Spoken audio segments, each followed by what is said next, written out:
sports fans. This is Robert with WTP Sports News. We're live tonight with another edition of the Thursday night forecast. I got my man Post Game of the Post Game 86 podcast with us tonight. How you feeling, Post Game? Man, I feel wonderful, man. It's good to be on with you. How you doing tonight, Rob?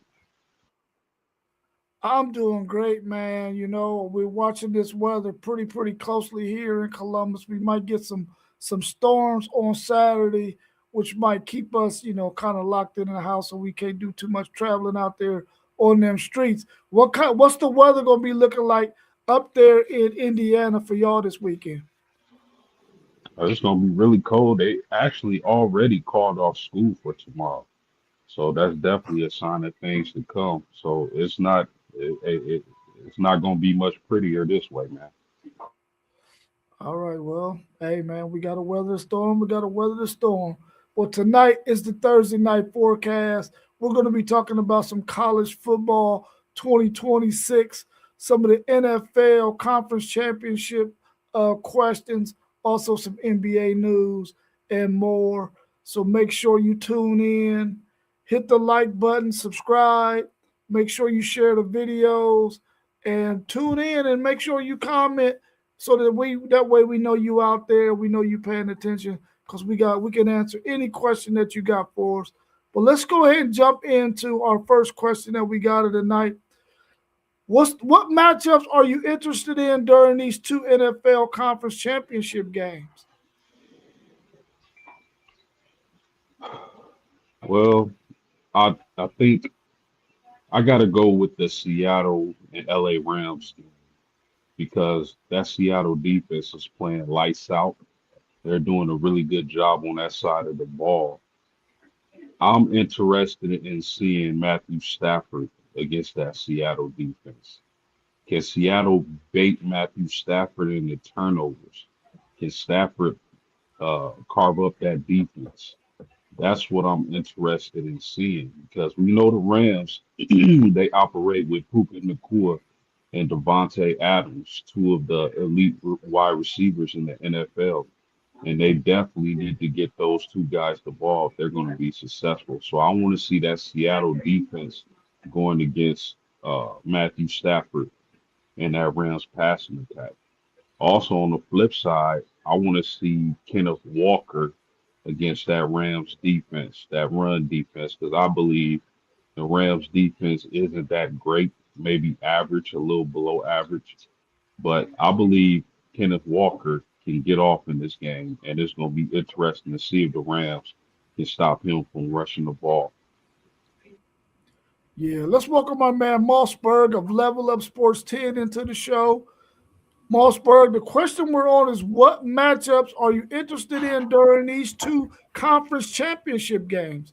Our man post game talked about the matchup between the Rams offense against that Seattle defense and also that running game with Walker for Seattle against that Rams defense. Anything else you want to add to that, or do you want to tackle the NFC? I think I would just say I'm head on with him in that one. I think is that same way. You could say Stafford versus the defense. I think it's the same way, because you got those weapons of mass destruction with the Rams and what they bring in Stafford and having this all pro season. I feel that he haven't having. And it's good to see you this evening as well, post game. Appreciate you having me as well, WTP. Just a little excited coming in from the practice with the kids this evening as well. But I think, with that, I think it's just that exactly what post game said. I think we looking at Walker and what he's done as well, giving Sam Darnold a break and people thinking that he's not who he is. I think we have to look at it in a respective way of he's brought his team this far. You can't get there without a quarterback at the end of the day. And if you look at his stats this season, I haven't really checked them out, but I believe he's having better statistical season than he had last year. And he's brought two teams to, heights that they haven't seen. And he's done this with Seattle. Now they're in the NFC Championship. But I think it's definitely offense versus defense both ways in this matchup. think it's going to be a banger, as we always say with these big games as well. What's up to our man SEC Sean, who is in the chat? He's also at the Columbus Blue Jackets game here tonight, and he said Columbus is up 1-0 right now over whoever it is they're playing right now. Did he say it was the Blackhawks? Did he say that's who they were playing tonight? I think they do play the Blackhawks. Or it might have been yeah. Well, just let us know, SEC Sean, who they're playing.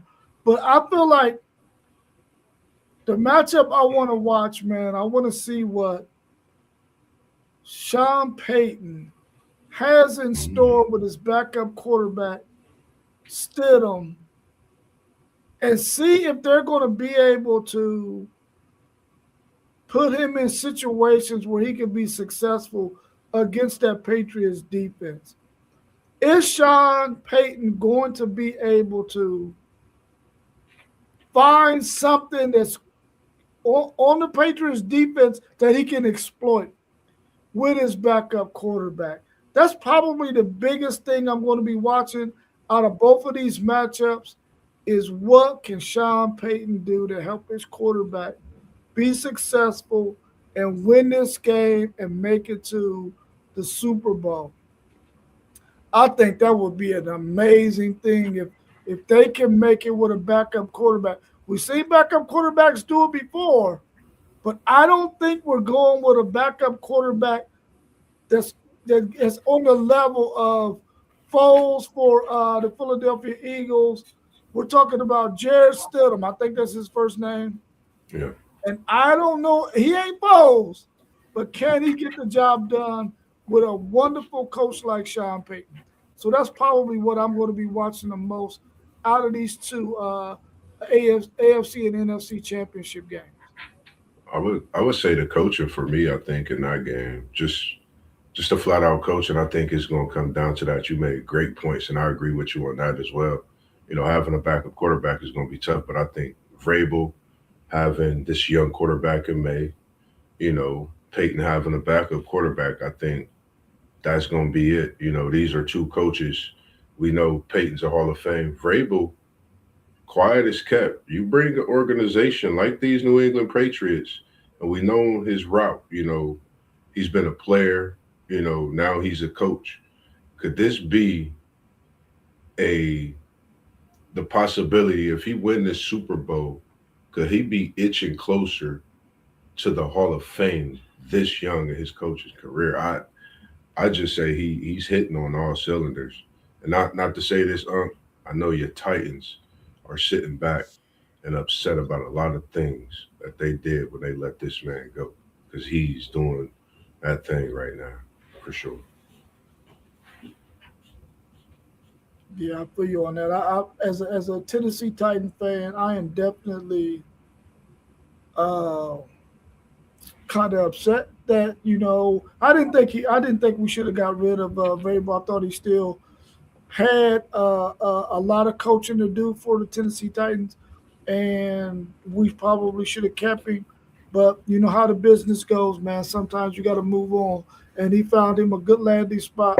Now he has opportunity to make it to the Super Bowl, which I think out of all of these coaches was at least Sean McVay and Sean Payton. Those are offensive-minded guys. Vrabel is more of a defensive-minded guy, and his offense is going to be kind of gritty. His defense is going to be gritty.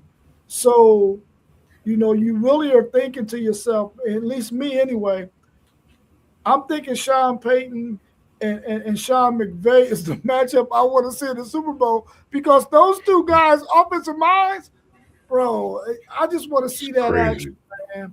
We might get it, though. We might get it. We just have to wait and see.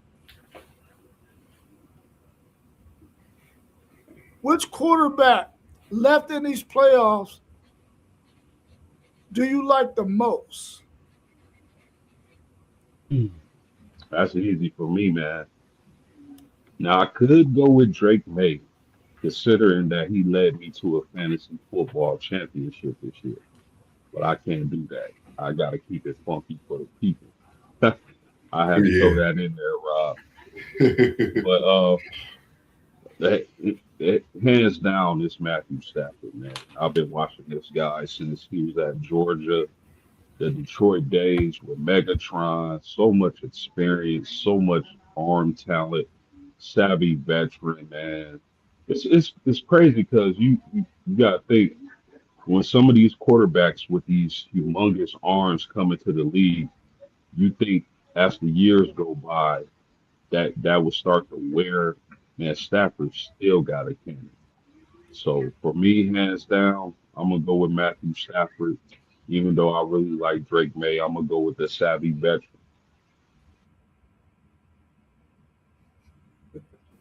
Same here for me, man. I'm going with Matthew Stafford. I think across the board, this is I'm not going I would say it easy, but I think I mean his career is show his talent first and foremost, but for him to be itching and getting that close where he's at, I mean, you can't negate it, man. He's thrown to one of the greatest receivers of all time that we see no more, but we see clips of him, and he talk about Matthew Stafford.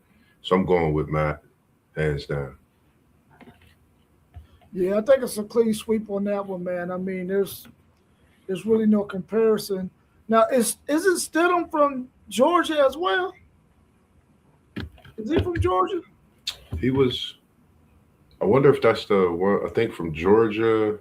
I wonder if he transferred or Missouri, Georgia, Missouri. Oh, okay. Well, maybe I'm off on that one. Maybe I'm thinking about the guy who won those two national titles with them. I don't, and that's not him, right? I'm about to make sure it might be.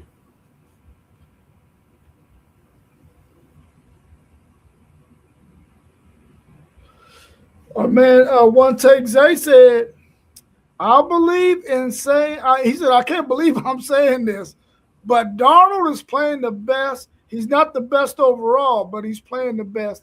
SEC Sean said he also has Matthew Stafford. That's right. He came from Auburn. Auburn, That's yep. right. You're right, SEC Sean. Yeah, Stidham came from Auburn. SEC. Yeah, but I like that Darnold, man, because I wanted to say Darnold too, but when we say best overall, we know it's Stafford for sure. But I think what Sam Darnold is doing right now, because I think about 3 or 4 years ago, we all were like, I think when he was at the Jets, we all were like, man, this guy's on his way out the door. He done bounced to a couple of teams. Last year, he was at Minnesota. He had a good crop of receivers. He balled out. They made the playoffs, had a really good record. This year, he ends up in Seattle. They ball out. They got the best record in the conference, and he's doing his thing, man. And I really like Sam Darnold, and I think that he has a really good chance of getting himself a Super Bowl, especially if they win this game, because I think we all agree whoever wins this game between the Rams and the Seahawks is probably going to be our eventual Super Bowl champs. But, that's why they play the games. But I think that Darnold is a really good pick right there, FanDuel, Zay.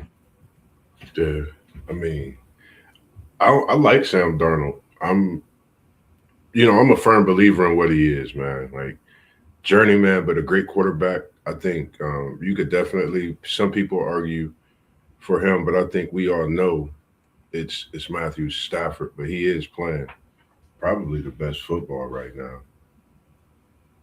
Yeah. Should LeBron James get a statue in L.A.? Who should the King get a statue in L.A.? Wow. Do we have one in Cleveland? Oh, yeah, he got one in Cleveland. I don't know. L.A. I don't know. Like I'm gonna just be honest. I'm a basketball player. That's gonna be tough to get one in LA. I know Zay is all over it. One take, Zay. It's good to see you in here, buddy. You got to win another title or two, LeBron, to get a statue, buddy. No offense to his career, but a statue in LA, I respected what you got in Cleveland. I'll give him another one in Cleveland before he get one in LA. That's just my honest take for real. Go home, farewell tour in Ohio. You know, you get you another statue on that farewell tour. You don't get one in LA.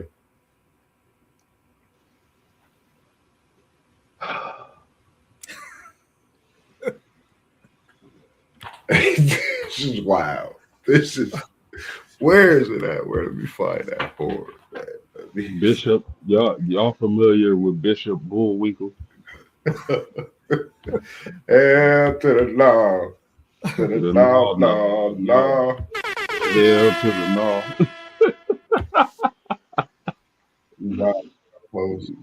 Look, man, LeBron James go get him a statue somewhere if he already don't got one.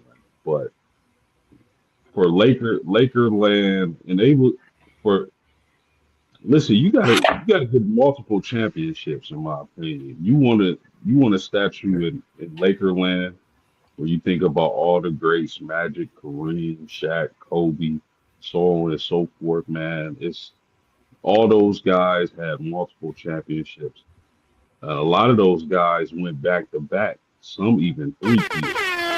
One bubblegum championship is not gonna get it done if you want a statue. And I'm not dissing your dude, Rob. I know LeBron, your dude, and that's cool. But man, and he's had a great career, and he's definitely gonna retire as one of the greats. But statue in LA, like Derek Fisher said, LeBron James get a statue, I definitely need one. So I'm gonna say no on that. Yeah, I'm saying no as well. Even though LeBron James is my GOAT, I'm saying no to that as well. Your career in LA has not been like your career has been in Cleveland. That's where your statue should be. If you don't already have one, that's where it should be. And I'm almost certain that I have to believe they got a statue there of LeBron in Cleveland. But he definitely doesn't deserve one in LA. I mean, when you look at the greats that have played at LA, they spent their whole or probably most of their career in LA. They did most of their damage, most of their career stats and stuff is with LA. They made most of their noise in LA. LeBron got there later on in his career, after he had already made a name for himself. He's not up there when it's in terms of Kobe and Magic and Kareem, Worthy, those guys, man. I don't really see LeBron as a Laker. I see him as a Cleveland Cavs. So I would definitely say no to him having a statue in LA. You know, unless he put it outside of his house, since he lives in LA. But that's about it. Respectably. The crazy thing about that, like it made me for some reason think about the fact that when he was in Cleveland, when they had that issue, they had the issue with the jersey wearing those black jerseys that they wore that had the sleeves where LeBron ripped them off. It's something about seeing LeBron in that jersey, in that black jersey in Cleveland. I'm a fan of Bron. I'm not going to say I'm not a fan. I am a fan. And I would love to see Bron at home in Cleveland. I want to see him lace up and wear that black jersey again in Cleveland because they haven't really wore those jerseys since the King has left and went to LA. It's just a different feeling when Bron's in Cleveland. You know, the city, you know, I know it feels different here. It hasn't felt the way it felt years back when LeBron played in Cleveland. You know, hearing people anticipate going to some of those games. Come home, LeBron. Check in with Level Up Sports, WTP Sports News. We live, man. Post Game 86, we live. Everybody, we live. We want you to come home, give us a farewell tour. That's where I would love to see him do his thing, man. I just had to get that off my chest.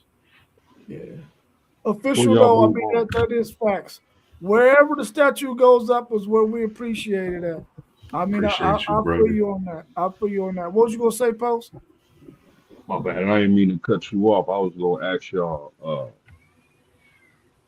do y'all think LeBron is going to retire anytime soon? Because I'm starting to think he's not. Man, I'm gonna tell you like this, man. I did not want this guy to come out this year and be playing as well as he's playing right now, with as much energy and juice as he's playing with right now. Now I know he didn't start off the season. He sat out quite a few games, and then he's just been playing maybe the last 10, 15 games or so.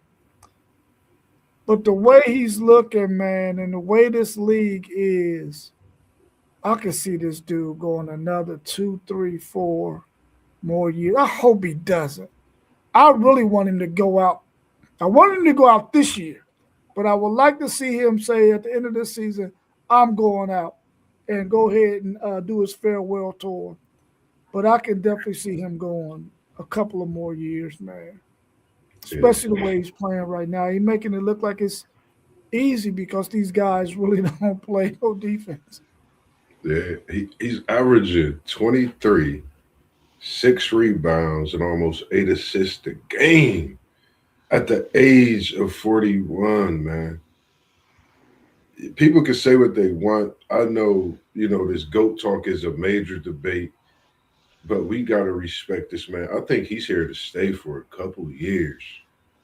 And when you putting up stats like this at the age of 41, and you got guys that's and half your age, you know, and they not even doing half of what you're doing. And I mean, what he's doing this year is impeccable to me, to be at his age, to still be playing amongst the talent we have in the NBA. Regardless, if you want to take a day off, he could take a day off. He can. He earned his throne to be able to do what he do. And I know it's a lot of talk about that out there, but he get tired, man. I mean, if you want to sit out a game, let the man sit out, man. I'm gonna just say that and end the discussion. If I'm 41, y'all asking a lot out of me. Can I sit out for a game uncomposed? Just one game. If it's a cup, Absolutely. just one game, please. So Absolutely. I think it's understandable, man, and we got to put some more respect on his name. And I know we have our talks about him, but I've been looking at him this season, man. He's still getting up, and I think he just got up higher than the elevation, almost like Manigoat last week. I'm loving it. And I'm not talking about Mickey D's, but I love your coffee. So don't sue me. Just drop it off for me so I can drink it on the podcast on the daily. We'll love it.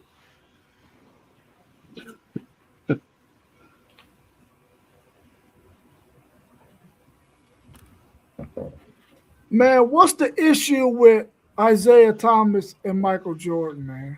What's going on with that situation? Man, y'all know who Official Doe is?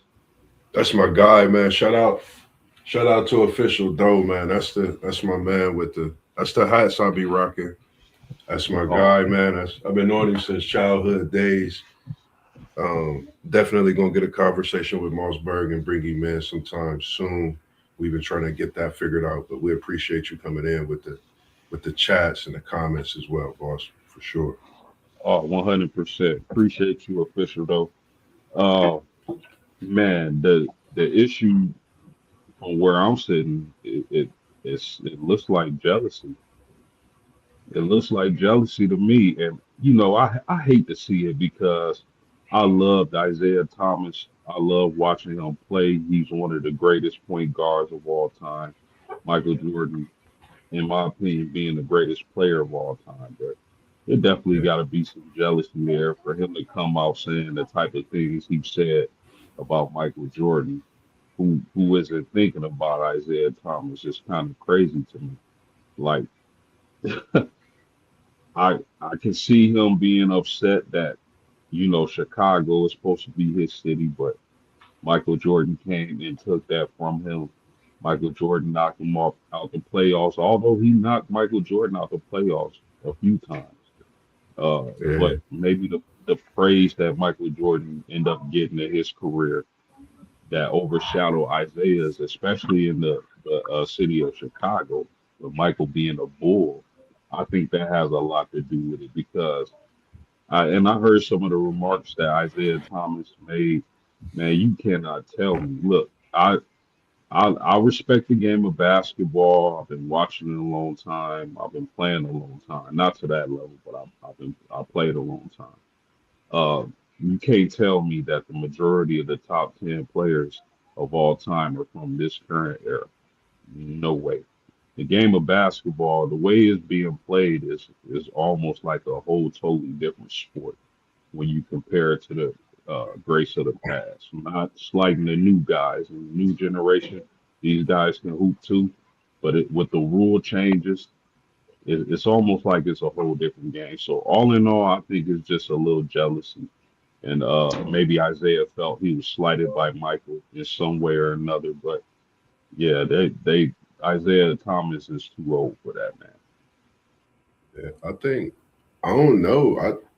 If I'm mistaken, that it was Magic that held that throne. Then the Pistons came in, got their little back to back, and then MJ come in and do what he do after the bad boys try to beat him down. So I think this is still stemming from so long ago. They gotta, for me as a the man I am, it's for me on the outside looking in, I don't like it, feeling like it's some issue with them. Y'all brothers get past it. It was the game of basketball that y'all love, and for me it's wild. Thinking that the sport could be competitive, and we talk about sportsmanship, friendship, all those type of things, but this is 30, you know, 40 years later. This is a long time when it comes to something like that. So it's always been a question of mine. I think it's something that, you know, we should try to, look at somebody should sit them down both, try to iron that out, understand what that issue is and move forward because you don't know. That could be something that could be stunting each other in a way. So I don't know. It's wild to me for sure. Yeah, I hate seeing it, man, because anytime you have two great former basketball players like those two, you I can get with the competition part of it. You know what I'm saying? We competed, you know what I'm saying? We battled, all of that. Them playing days are over though. And I guess some animosity on Isaiah's side about them keeping him out of the Olympics that year. Um, and so, Michael Jordan supposedly being one of those players who told them that they didn't. I mean, Isaiah's coach at that, I think Chuck Daly was the coach of that Olympic team, told Yeah. him he didn't want Isaiah on the team. And I guess some others backed that up. Um, I mean, that's kind of effed up. But the reality still is, man, them days is over with, man. Y'all should not steal. And I'm pissed off that they keep asking him the question about Michael Jordan Yeah. too. Like, Right. dude, stop asking this man about that, man. That's you keep on throwing fuel on the fire, man. Leave it alone. Let that thing die. I don't know, like you said, Mossberg, if they can ever squash this thing, but at least they should put a halt to it. Yeah. Well, Isaiah should put a halt to it because I don't know if Michael is saying anything about Isaiah. I don't even think Michael Jordan talks about anybody outside of himself in terms of anything like negative. Now he'll talk about some battles he had with some people and stuff, but I don't never hear him say nothing negative about anybody. I don't think he has time for that kind of stuff. But I wish they would quit interviewing Isaiah and asking him about the whole Michael Jordan thing, man. I think it's kind of played out. Leave it alone, let it die, and quit putting fuel on the fire. Yeah. Do y'all think any high-profile players in the NBA will move teams after the All-Star break? Mm. Yeah, that's real interesting. That's a really interesting question, Rob, Yeah. because I think there's some speculation when it comes to a few players, John Morant being one, Giannis Antetokounmpo being one. Uh, but I highly doubt Giannis moves though. But his name has been brought up when trade talks have occurred. So Uh, I mean, I believe the strongest would be Ja. I think it's time for a new situation for him. I don't believe Memphis is the right type of organization for a player like Ja Morant. You need a lot of stability, a lot of wisdom when it comes to dealing with a guy like that. Yeah. Uh, so if there's one player on the move, I would have to say it's Ja Morant. But but just maybe Giannis, just maybe Milwaukee will be super stupid to trade him, but that's one player, that's one name you got to monitor also. Also, I believe Portland is in Chicago are looking to make moves.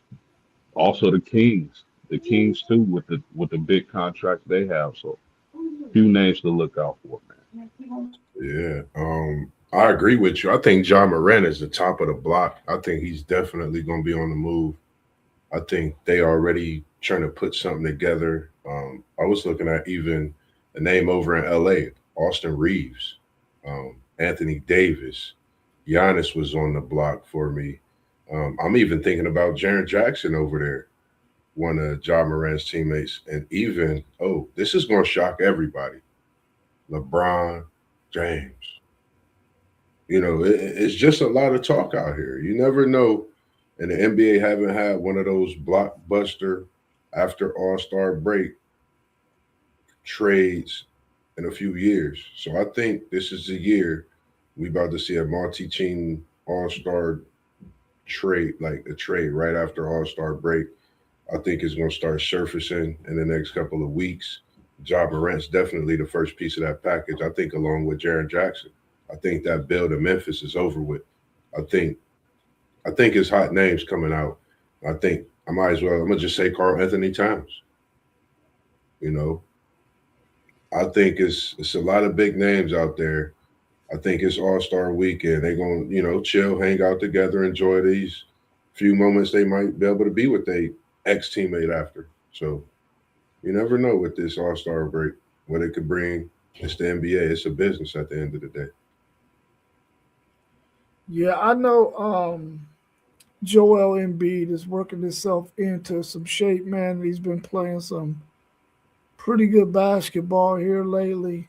But as a Sixers fan, I want him to keep up that good work so he can be some really good trade bait.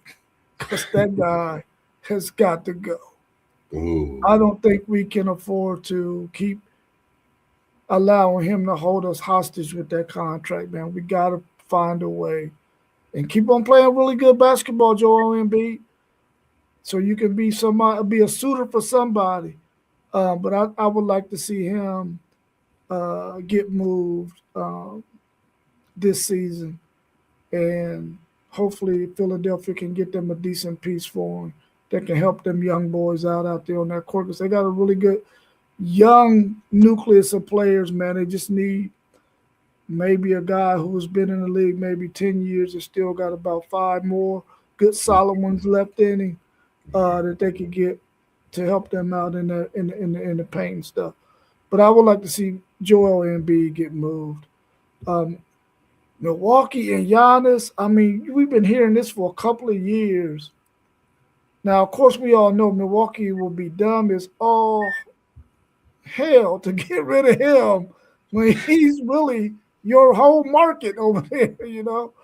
But I think at some point they're going to have to if they can't get somebody else to come and play with him. And when you're in a small market like that, he got you a championship. I think you should be happy with that and go ahead and see if you can get something else for him. Otherwise, you run the risk of losing him to somebody else for absolutely nothing. So I would like to see them send him somewhere where he can go ahead and play out the rest of his career, preferably LA if LeBron go ahead and get out the way. But we'll have to wait and see how that goes. John Moran, on the other hand, man, wonderful talent, but we all know Memphis is not the place to be, especially if you want to be in them streets, bro. That is not the place to be if you're going to be in them streets. I would like to see John Moran get with an organization that can really shape and mold him and let him know, listen, You got a lot at stake. You got a chance to really set your family straight for a lifetime, generation after generation after generation. But you got to grow up and mature and get out away from that, whatever that lifestyle you live in. And I know it ain't all him, but sometimes you got to cut ties with those people who put you in bad situations. So hopefully that happens for him. But outside of them, I would like to see LeBron get moved. I doubt nobody's going to take LeBron in that contract, though. I mean, he's too over the hill for that. So we'll see what happens, though. Excuse me. Yeah, I gotta. I don't think the Lakers are gonna move LeBron. I think once the year is over, they're gonna let him walk by not reading him up. But I don't think they're gonna trade him. Like for one, I believe LeBron doesn't want to leave LA because it makes so much sense business wise, financially. His son is on the team, So I don't think LeBron, if and I don't know this for a fact, this is just my opinion, but it just makes too much sense business wise for him to stay in LA. So I don't think he wants to be traded, but the Lakers are definitely gonna let him walk when it comes uh, next season or free agency, whenever that happens after this season. Yeah. Let's switch gears a little bit. Who's your way too early player of the year in college basketball? I don't know. I think everybody know my answer when it comes to college basketball. I'm going AJ Bronson. I I I don't know, man. I know the team is not top five, but watching AJ DeBonsa play, watching him these last few weeks when I watch his game and how he's making others better. That's what I see in his game. He's not just him. He's not just about himself. The big man, Keita, he's better. Richie Saunders, Richie Rich is what I call him. He's much better. They got the transfer guard right. I mean, he's so much better. They got an off the bench shooter in Green. Some of these players you didn't know last year was on the team, and now you're seeing them after a development, being with the number one overall recruit coming in. I'm going AJ DeBonsa. I I haven't seen a player like this in college basketball, and it makes me think about how LeBron changed the game and went from high school to NBA. That's what I think about with AJ DeBonsi. He's going to the NBA. He's going to be that talent. He's just that special. I mean, I don't know. You have to watch him to believe it. That's who I'm going with. Going with AJ. Yeah, Moss, I was not surprised by your pick. I know you've been talking about him for a very long time, and rightfully so. The Vanessa, that dude is just otherworldly, man. I really love his game and appreciate what he brings to the game of basketball. I was second him as player of the year, although you can go with Cameron Boozer for Duke. Uh, if Haggerty for Kansas State, if their team was doing a little bit better, I think he would be the front runner. But his team isn't doing that well. So for me, it's gonna come down to Boozer and Devansa. Devansa, like Tracy McGrady and Paul George had a baby or something. Yeah. That dude is really good, and he's definitely going to be the first pick in my opinion. So, I mean, right now, I gotta lean Devansa, but I wouldn't be surprised if at the end of the season it was Boozer. Yeah. Agree. Do y'all think if he would have went, if AJ would have went to maybe a more of a contending team, that we will see a little bit more of what his game is like? It seems like at BYU he might be well, of course he's the main dude, but it seems like he's bringing everybody else along. Where if maybe he was at some other team that already had a nucleus of good guys around him, we will probably be seeing more of his skill set because he'll probably be doing a lot more um, of his showing his complete game as opposed to what we see now at BYU. No, I think he's at the perfect place. You gotta remember, BYU made the what? Sweet 16, Elite Eight last season. Yeah. They brought back some Yeah. pieces from that team. Listen, that their conference isn't decided yet. BYU could, I think it's going to be Arizona, but BYU could make a run for that. And I think if you put him on a team, let's just say he would have went to Arizona, I don't think you see as much because they have such a great team, a talented roster. And a place like BYU, where yeah, they play good team ball and they got a couple pieces, but he can ISO more than he would at another place. You know, when the game's on the line, they looking at him. So actually, Rob, I think he went to a great situation and the right team. Yeah, I say he's at the perfect place when it comes to being at BYU. I feel the same way with Post. Like I've literally watched AJ DeBansa from last year, senior year. I think weeks before him and Peterson played against each other. I became a fan. Few weeks watching that, I started watching clips over and over, and to see his game from a senior in high school to a freshman in college, you would think he's already went to an NBA workout. That's how much his game has elevated. And I feel like, yeah, BYU is college. You know, you're dealing with college athletes, different than high school, much, stronger and things of that nature. I think BYU gives him that reminiscent of his high school team, having shooters, having those players that know how to play in the spotlight. You know, being clutch in times when he swing the ball and hitting the big three in the corner like he do with Richie Rich. Um, but I think he's in a perfect fit, man. The coach Young at BYU, he's if not 90% of the reason he came, he may be 100% of the reason he came to BYU. And like I said, man, I could go on and on about the Bonsa.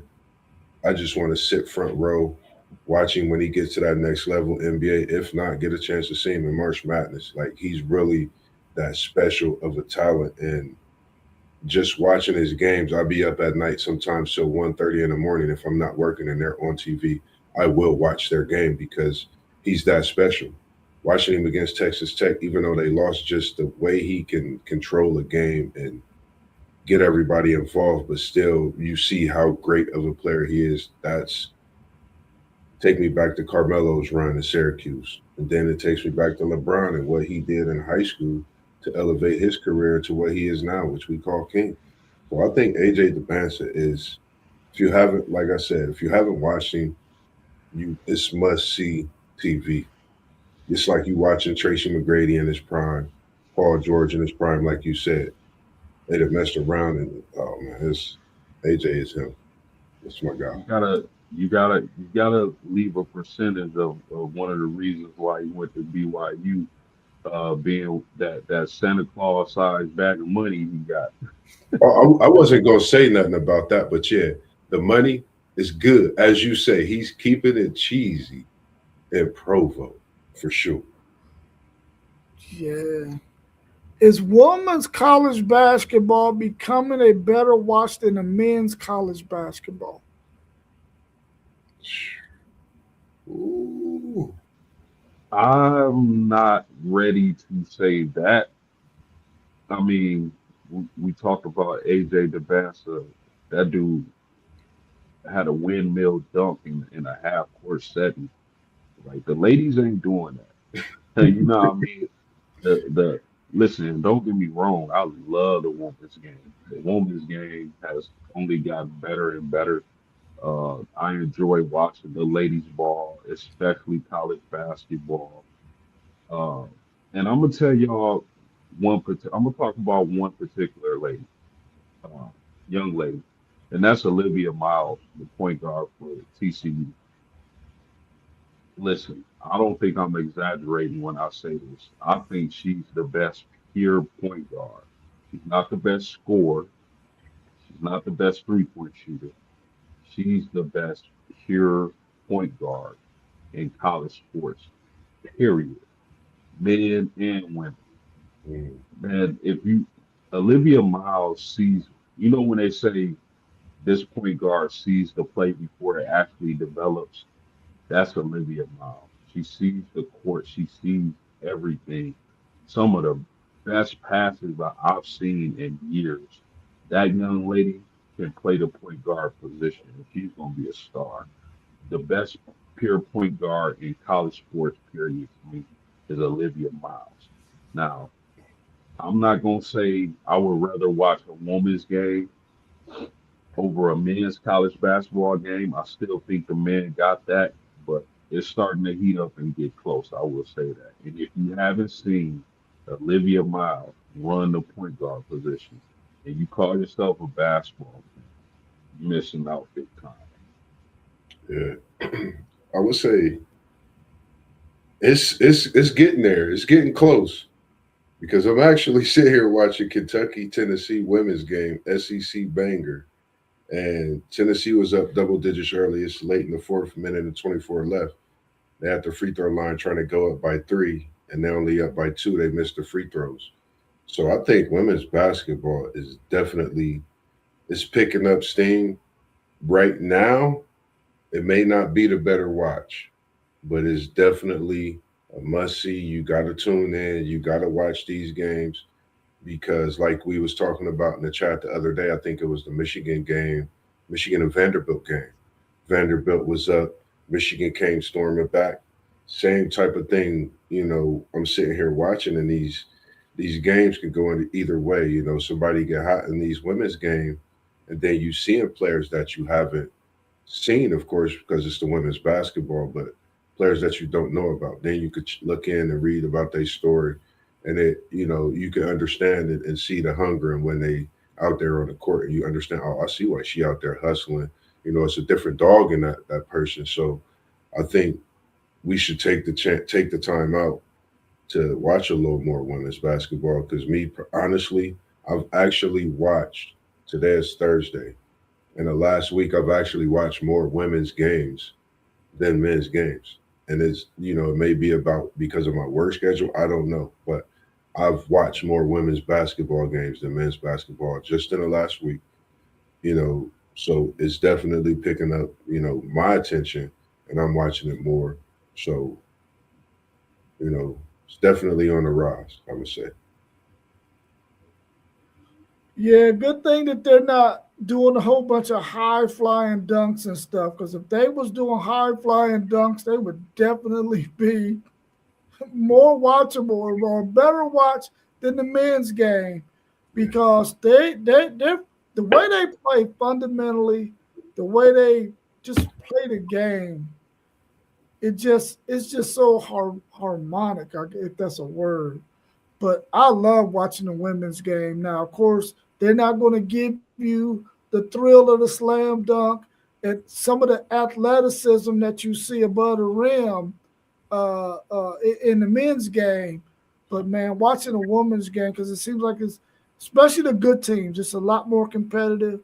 Um, and it's just a fun watch, man, to see them do what they do. I think they're inching closer and they're becoming a lot more interesting to watch. So they ain't quite there yet, but it's becoming a lot more interesting to watch. I'm glad you mentioned that word. You said harmonic, and I instantly looked that up. It said a harmonic is a wave or frequency that's a integer multiple of a fundamental frequency. You hit that right on the nose, huh? That's a great one. Harmonic. Great find in your dictionary today. Now I sound like a scholar, I guess. Yes, you've been a scholar. Don't even be shy about that. You've been a scholar for years, and that's what brings us to do what we do today, man. So we appreciate your knowledge as well, man, for sure. 100%. Who are y'all's top 5 teams going into college football 2026 next year? Good. This is good. Yeah, that's. Woo. I've had some time to think about it. Don't call me biased either. Notre Dame, Oregon, Indiana, Texas, and Ohio State. Top five.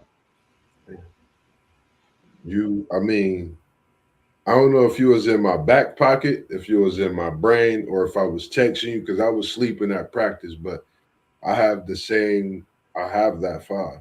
I think when it come to recruit, only team I thought about outside of that was teams from the Big Ten, being Michigan and USC.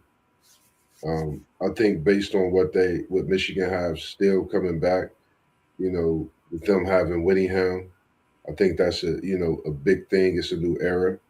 And I think with USC, they still hold that number one class. I think they coming back with a vengeance. I could have said LSU, but I think that same exact five is what I was looking at. Indiana has showed me exactly what we didn't think. And I went and watched the clip from when we thought 8.5, no one chose 9, and they got 16 on us this year. So definitely respectably got to put Indiana in that top five, man. Sig is doing his job. And I think Indiana is starting to build a powerhouse. So we got to watch them. Shout out to Takeziana Calhoun, her son, straight out of the C bus, straight out of here from these streets of the North Linda area. Got himself a natty, and he was recruited there. He talked about that. And shout out to her and what she's done and raising him and keeping him in tune to what he do and that Hoosiers team as well, man. Congratulations on that national championship. Yeah, I have pretty much the same five, but I would take out Indiana. I got them right outside of my top five, and I would insert Georgia in there. But I would have Notre Dame, Ohio State, Oregon, Texas, Georgia would be my five. Um, all of them will have some solid quarterbacks. And that's always the difference when you start talking about your top five teams. They all got some really, really solid quarterbacks, bro. And so they got weapons around them. So if their offensive lines hold up against some of these defensive lines that are out there, we're gonna see some really good football in 2026. But those would be my five. Is Jeremiah Smith hands down the best player in college football in 2026? And what player is second? Go ahead, Moss. Man, I don't want no Buckeyes beating me down when I'm on campus. I don't know, man. This is like I get it. I know this guy is a generational talent, as we say we talk about. But we haven't. Yeah, Jeremiah Smith, the number one overall college football player. Don't beat me up when you see me on OSU campus. Nah, he's really that man. I think he's that good. Um, you gotta double and triple team this guy. Smitty from O Block, as we call him. You could throw Arch Manning in there, respectably. You could throw Julian Sand in there, the man that throws the ball. Um, you could throw Bo Jackson. There's so many players you could throw in this list, but I think Jeremiah Smith, arguably, is the best player. I'm not going to say hands down. I'm going to say it's a lot of arguments with this one in college football 2026. Arch Manning. Yeah, Moss. You got Arch second. I'm gonna just say Arch second, just to throw it out there, man, because they coming out part 2 to start the season. So why not talk about it now to start cooking it up? I'm going here with no Buckeye fan, so I know he gonna say something about Arch, possibly first or second. So I might as well get it out there. Jeremiah Smith, is he the best player in college football? I'm going to say yes. That dude is a freakazoid. And you can double and triple team him, he's still gonna score a touchdown. Yeah. Man, I would love to have a wide receiver like him on my squad, on my favorite college football team. That dude is a jewel. Going into last season, this past season, I thought he was the best player, but then I felt like Jeremiah Love was the best player by the end of the season in college football. But going into 2020 or yeah, 2026 next season, I got to give it to Smitty, man. That dude is just a freak as always. Second, don't call me biased, but I'm going with the number one shutdown corner in the nation. Y'all know who I'm talking about. Leonard Moore. We ain't talking Kravis. Listen, man. Leonard Moore has the chance to go down as the greatest corner in Notre Dame history. Uh, that dude, if you look at his PFF grades, man, if you watch him against a crazy receiver like Makai Lemon and hold him to the game, switching from the boundary to the slot, he doesn't even play the slot, but they put him in the slot to match up with Lemon, and to watch him battle against Makai Lemon and hold him to like 20 something yards, that was just amazing. 6'2", long rangy, super fast. And on top of that, Jeremiah Smith said that was his toughest matchup. So my close second is Leonard Moore. Yeah, I'm going with Jeremiah Smith as well. I think he's the best player in college football. I mean, like y'all said, he's a freaking freak of nature, man. To have that size, that speed, to be able to catch those 50-50 balls the way he does, route running. I mean, this guy is amazing, man. If I had to pick somebody second, and I like both of the picks that you both had, I could go that way as well. But since you did, I'm gonna go a different direction. I'm gonna go with Malachi Tony, man. What I seen that cat do in that freaking national championship game, bro. Listen, that guy, man, he is unbelievable. He is unbelievable. And I think if Miami is smart, they will make sure that they got a package for him going into next year. I'm quite sure they have one this year, but they got to magnify it this season coming up, especially if they get the quarterback from Duke, which we all believe they're going to get. I don't know if that's edged in stone yet or not. I haven't quite heard that yet, that's where he's at. But they definitely, that guy, man, that Malachi Tony kid is nice. He's nice. He is nice.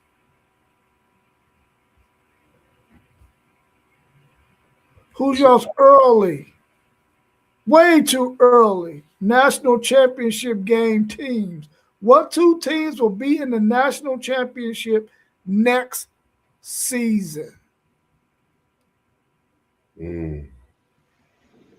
Well, we know one. The hard thing is deciding who is going to be the second team. So we know Notre Dame is going to be in the national championship, but the opponent for Notre Dame is the key question. The biggest all-season mystery for all people who talk college football like ourselves is who's going to be playing Notre Dame in the national championship. And I think early, I really like what Texas has been doing. I can't front. I like what Texas done in the portal. I like what they bring back. I think Arch Manning started to click towards the end of the season, and hopefully he carries that momentum into next season. I like what Texas has done. So my early national championship pick is on Notre Dame and Texas. Real quick, just I see SEC Sean's question in there about Malachi Tony. We got a few days for this portal window close. There's a lot of speculation about Malachi Tony, possibly, and Becker from Indiana, with the possibility of making moves in this portal or entering. Just to throw that out there, but I like this Texas team. And you know, I like Texas. I don't know. I kind of want to say Texas, Ohio State. I want to say Texas, Michigan. I also want to say Texas, Notre Dame. I'm gonna put Texas in the national championship. It's really hard to determine this second team for me. I've been really thinking about this all day. For the hour once I seen the question, but I was already kind of think about it as these portal moves happen. Like this puts Texas already as number one, in the preseason rankings. You got Ohio State right behind them, similar to how last year was. It's reversed going into the preseason, some of the rankings that's out, but it's hard to not say Ohio State, Texas right now for me. That's just my opinion. I'm gonna say Texas, Ohio State. Man, those are some really good those are some really good picks, man. When I looked at it, I said there's possibly four teams that could be there in those two slots, man. Notre Dame, Oregon, Texas, Georgia. I don't know why I keep putting Georgia in there but we know that what Kirby Smart is going to do with that team, and I think next year, because he's been able to recruit well out of high school, he's been able to do decent in the portal, he's been able to hold on to some of his players. I think they're gonna be right back there, man. But I really Wow. feel like If I could, real quick, I don't yeah, mean go to ahead. cut you off, my man, but I read somewhere where I believe Georgia had the youngest team in the SEC. Yeah, yeah, yeah, and we seen how well they played last year. Um, so I really believe that they have a chance to be there. Uh, I don't know if I can rely on Gunnar Stockton to do it over the quarterbacks that I just named. The quarterbacks or the teams that I just named. I don't know if Gunnar Stockton will be able to get that job done. Um, but if I had to pick two teams, man, I'm gonna go. I think Oregon can get back there with Notre Dame. I think both of those teams get there. I want to say Texas badly because that's my team, and I believe they can get there. Don't get me wrong, but I'm gonna pick two other teams and not be at home. But man, I really do believe that Notre Dame is getting there, bro. I really do believe that because they're gonna have a running game, they're gonna have a quarterback, they got wide receivers, and the main thing that they got is they got a guy who can shut down one freaking whole side of a football field, which means he gonna handle this all over here. All y'all gotta do is worry about over there. And when you got a team that got enough talent that they could leave a guy by himself, bro, and he can hold that whole shit down. We saw what Dion did when he went from San Francisco to Dallas, right? That's what we're talking about when we're talking about Leonard Moore, man. I'm And I think that could go. SEC shot you funny, man. He said Notre Dame versus Hawaii. And the Hilarious. crazy thing when you're talking about Leonard Moore, like I know I always rant and rave about my visit with Notre Dame and being there, but you got to see it. Like it's a different feeling. Like we already know when you in a game, when you at a game, the difference. You get to see everything up close, warm ups, the whole nine. Like he literally stood out in his work ethic. So one thing about him. Watching that game, I remember North Carolina State, they got a ball, they got that one touchdown. When I say the way they huddled on that sideline and the way Leonard Moore took control of things on that sideline and wanted to make sure that that defense didn't have no type of fault, in that way they turned around and had three interceptions. So that shows in what he means to that defense. I think he's probably going to be one of the top corners. I say he come out, he go top five. I'm gonna just put that out there, top five. And when it comes to cornerbacks, it's rare that they go that high in an NFL draft. I'm picking him as a top pick. I wouldn't be surprised. That dude is really talented, and the thing that stands out is his length, like six Long two, 6'3", and can move that fast. Like how? Yeah. boy Yeah. moves, man. He's going high in the draft, bro, in 2026. Now we know it's going to be quarterback heavy. But I'm telling you right now, man, if you already got your quarterback and you picking high, like if you my Tennessee Titans, you Boy better gonna get be Leonard Moore. You better get Leonard Moore. That's for sure. And SEC Sean, I hope you out there still listening.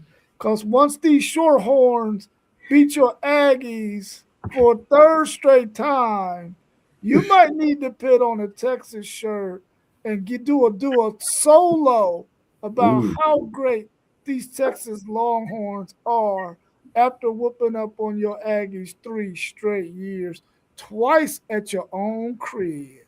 ooh. Twice at your own crib. Dropping bombs. Have y'all heard anything about Malachi Tony entering the portal? Nah, I I, was I just haven't. I I haven't. was just looking at some articles, but his mom, the latest that I seen, his mom said that they were staying home, but I guess the portal window closes on the 24th for those all those players respectively that played Yeah. in the championship. So we'll know more in the next 24 hours, I'm sure. Well, yeah, they gotta have their name entered by the 24th, but we probably won't see it until maybe 2 days after that, by the 26th, because you know how they do. He can give them that paperwork on the 24th, and they're Right. gonna hold that sucker until the 26th, so they can Yeah, try to get him to come back. yeah, definitely. Yeah. The thing that's bothering me though about both of those teams, and any team that makes it to the national championship, is your team is on this run, right? And they might have some players on that team who feel like, you know what, I'm probably not going to get to play in 2026, but I Mm, want to be here for this run, but they might not be the kind of high profile players that somebody's going to necessarily want this late in the game. And those guys don't get an opportunity to go somewhere and find them a home. I kind of feel for those players, man, that's on both of those rosters who, had they not been in the playoffs, probably would have hit the portal. But yeah. now they got to probably stay because they won't have a place to go right now because everybody else has already gotten the guys that they wanted to get, and maybe these guys aren't quite the piece that they was looking for. They would be looking for right now because they already got the pieces that they need. So I hope that whoever hits the portal from either of those teams find them a home, uh, or just stay at the crib where you at right now, man, and make it work in 2026. I think that I hear you. I hear you, SEC Sean. It's happening though. It's happening.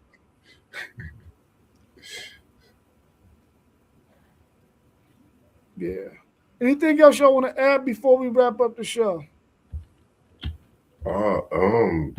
if anybody get a chance, man, these last couple weeks, man, this coaching I've been doing with the kids, and I just volunteer. I love the game of basketball, and I just feel like you know it's only right that I give back. I remember when you was just coming out there just to play, to be that extra player. You're like, man, I ain't played in months, nephew, but you just wanted to come out there and make sure we was good. So I'm seeing that same effect, on this coaching side, man. If anyone get a chance, tap in with us. We at Linda Rec, man, every Wednesday evening at 6 p.m. T1 City League TV will be out. He said next week to get the game live, man. I broke the news to the kids today. They was excited. I'm excited. I've been excited since he said something that night. But yeah, anything as far as in college basketball, I was talking to Miss Graham, and I will be coming maybe Monday afternoon with some college basketball review. and talk through over the weekend, going into outlooks for March Madness, things of that nature. Open into some more conversations as well upcoming with some of the high school seasons almost to an end before they start tournament play. I was able to speak with Coach Hoove over at Linda McKinley today when I stopped and got a coffee. We're in talks to get them on as well, have that conversation with Mossberg with the girls' high school basketball team over at Linda McKinley. So just, looking forward to do, everything we do and beyond, man. Also looking forward to the football team that I partner with, Cap City Predators. They have their football season coming up here in a few months, and we'll be getting things going with that. So, just ready, locked and loaded to everything we do and more, man. So, just make sure y'all know what to do, man. Keep the notifications on, and we just always tapped in and what we doing, man, and always up late. Anything else you got post game before we wrap up?